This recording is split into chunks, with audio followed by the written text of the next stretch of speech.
టెక్కలికి చెందిన వైసీపీ మహిళా నాయకురాలు దివ్యల మాధురి సోషల్ మీడియాలో వేధింపులపై పోలీసులకు ఫిర్యాదు చేసింది. తనపై సోషల్ మీడియాలో అసభ్యకరంగా ట్రోల్ చేస్తున్న వారిపై చర్యలు తీసుకోవాలని ఆమె ఫిర్యాదులో కోరింది. ఈ మేరకు ఆమె సీఐ విజయ్ కుమార్ కు తన పిటిషన్ అందించింది.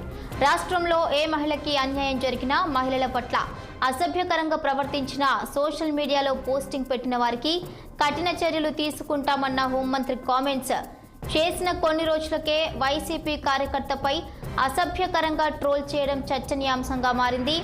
అటు ఆదివారం ఫిర్యాదు చేసేందుకు టెక్కలి పోలీస్ స్టేషన్కు దివ్యల మాధురి వచ్చిన క్రమంలో గందరగోళం నెలకొంది. పార్టీ శ్రేణులతో కలిసి పిఎస్కు వచ్చిన ఆమెను టెక్కలి పోలీస్ స్టేషన్ గేటు వద్ద పోలీసులు అడ్డుకున్నారు. దీంతో ఇద్దరి మధ్య వాగ్వాదం జరిగింది.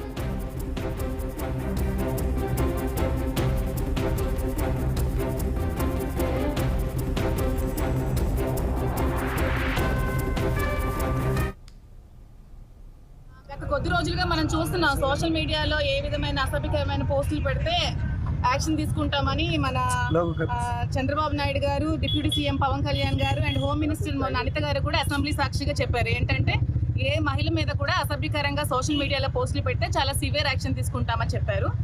సో అది విని మాకు కొంచెం నమ్మకం కుదిరి నా మీద అసభ్యకరంగా సోషల్ మీడియాలో చాలా పోస్టులు పెట్టారు జనసేన వాళ్ళు. సో వాళ్ళ మీద నేను కంప్లైంట్ ఇవ్వడం జరిగింది. అండ్ మన ఎమ్మెల్సీ దువ్వాడ శ్రీనివాస్ గారి మీద కూడా కొంతమంది అనుచితమైన వ్యాఖ్యలు సోషల్ మీడియాలో చేశారు. దాని మీద కూడా మేము సోషల్ మీడియాలో కంప్లైంట్ ఇవ్వడం జరిగింది. సో ఇప్పుడు ఎంతవరకు యాక్షన్ తీసుకుంటారో, వాళ్ళ నిజాయితీని ఎంతవరకు ప్రూవ్ చేసుకుంటారో మేము కూడా చూద్దాం అనుకుంటున్నాము. సో ఖచ్చితంగా దీని మీద యాక్షన్ తీసుకోవాలని కోరుకుంటున్నాము. గత కొద్ది రోజులుగా మనం